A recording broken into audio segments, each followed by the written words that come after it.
Alright guys, welcome back for another video on Kuroko's Basketball Street Rival, and today we're going to talk about Kotaro Hayama. Now I know I'm a bit late in making this video because he was actually this month's Battle Pass character, so he has already been out for like a week and a half. But also, it's better late than never. So in today's video, I'm going to talk about what kind of role he actually plays in. So in what kind of situation you actually want to play him. Then I'll move on to his talent priority, which one do you actually want to unlock first. And then I'm going to talk about his awakening, followed finally up with his potential build as well. Okay, so starting off, what kind of role does he actually play in? Let's take a look at his basic stat. What you see is that he's a very fast for small forward. His running speed is 92. Which is actually comparable to a lot of the point guards. And then also at the same time, he has very high vertical and also block, which basically will tell you the way you actually want to play him is just run everywhere to assist in defense and block the enemy attacks, okay? And the closest comparator for him in one of the existing characters is going to be Lil Wei. In fact, the two are very, very similar. They're often picked for the same reason, which is that you want to assist in defense and shut down all of the enemy attacks. Now, if you had to make a choice, what comparison between the two, Lil Wei is a bit more defensive than Kotaro because Lil Wei also have a rebound ability. However, Kotaro offers much bigger offensive threat with very different guessing point for his layups, and also he does have the potential to shoot mid-range and also ankle break the enemy, etc. So the two, I'll probably say they are very similar, but depending on the team composition, if you want a more defensive player who can also help out with rebound, then Lil Wei is going to be a better choice. Otherwise, if you actually need, let's say, a secondary attacker on your team as well, then Kotaro is going to be better than Lil Wei. But overall, they kind of play in the similar kind of fashion. Okay, so now let's talk about his talent priority. So we kind of already know the type of reasons why you may want to play Kotaro, which is run everywhere and try to shut down all of the enemy attack. So obviously the first one you're going to unlock is going to be his skill 2, which is basically his blocking and also running attack. Okay, so running speed. So basically with the last skill unlocked, you'll be able to run everywhere without any staggering when you change direction. So you want to unlock this completely. And then the next one you then want to unlock is going to be skill 4, which is basically his ways of attack. And you're able to force quite a lot of different guesses with the enemy. In fact, Kotaro is actually capable of 4 different block timings. But in reality, normally I think just 2 block timings is enough to play a guessing game. Obviously, if you have the resources, you can go and max everything out. But if you're on a tight budget, I'll probably say the first thing you want to go in skill 4 is just go up to here, limbo back hook. And what this allows you to do is to have the second block timing for his layup. This to me is going to be fine for the time being. Once you have more resources later on, you can then unlock his third block timing and also finally finish off this brunch with his faster first block timing layup as well, okay? But if you're on a tight budget, I would say just go and unlock his second block timing for the time being. It's already going to be fine. And then once you unlock his second block timing, the next one I'll probably suggest you guys to do is to unlock his first skill tree up to this section, which is basically the fact that he is able to drive inwards and then sideways. This actually opens up a lot of opportunity for you to get open spaces. So for example, the enemy might be thinking you're trying to go for layup, but instead you do a side step and then shoot mid-range instead, okay? So you're able to actually mix it up rather than only do a guessing game with enemies in terms of like which block timing they need to guess. Now you also have the opportunity to ankle break and also open up a mid-range shot ability as well.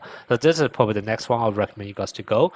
So basically go on to skill 1 just to unlock up to here. And then once you go up to here, then you can finish off skill 4 to unlock the third block timing and also this faster layup. And then once you have done that, you can then finish off skill 1 for this last skill as well. This one is only once you get into 5 fingers, so that's kind of why I personally feel it's a lower priority.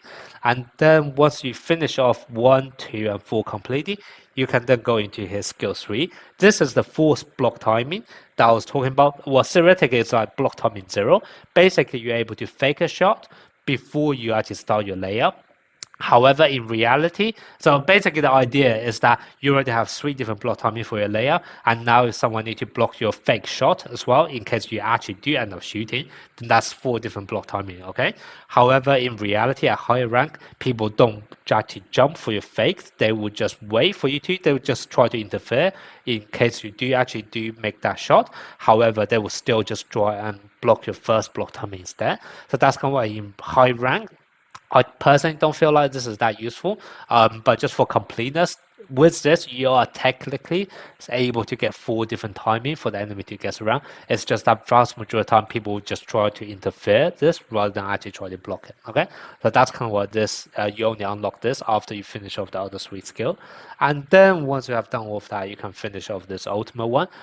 This ultimate does allow you to get into his 4 fingers, 3 fingers, etc. faster.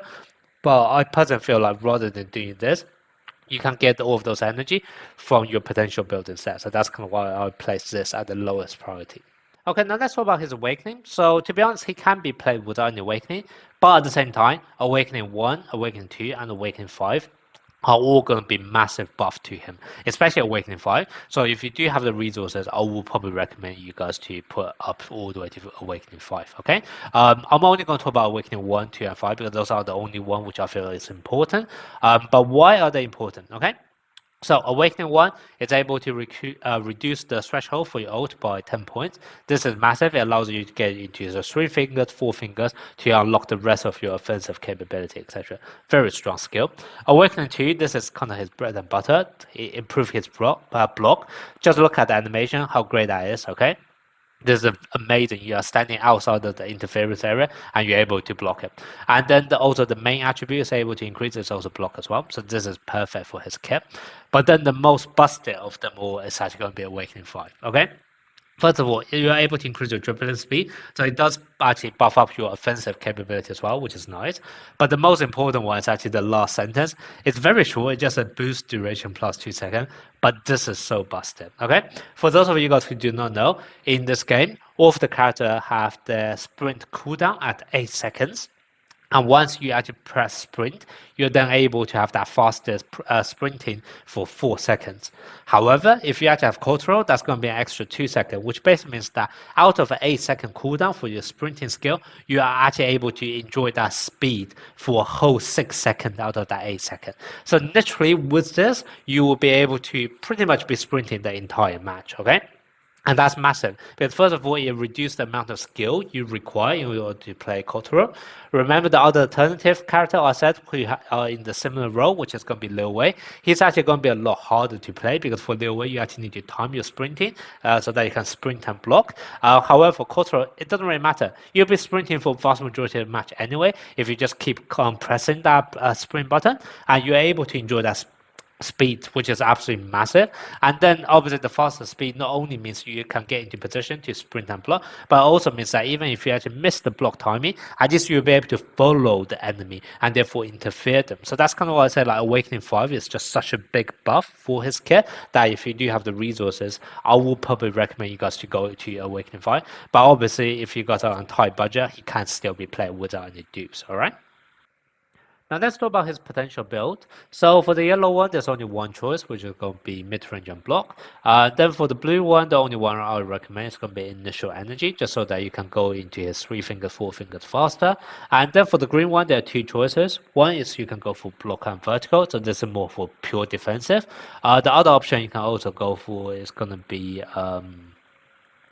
block and energy regen. So this is more of a hybrid build where you still have that increase in block stat. However, you can also try to go into 4 fingers a bit faster to open up your more of your offensive arsenal as well. Okay, so that's going to be the choices for the green one. And then in terms of trades, so there's one which I feel like is a must-have for him, which is going to be two-way player. It's not available in the selection right now. However, it should be in the trade selection box from the next season onwards, so in a week's time. So this is probably the number one trade you want on him. And then for the other 2 slots, it's more going to be down to what you really want to go after. If you want him to get into 4 fingers faster, then you can go for make some noise with natural talent.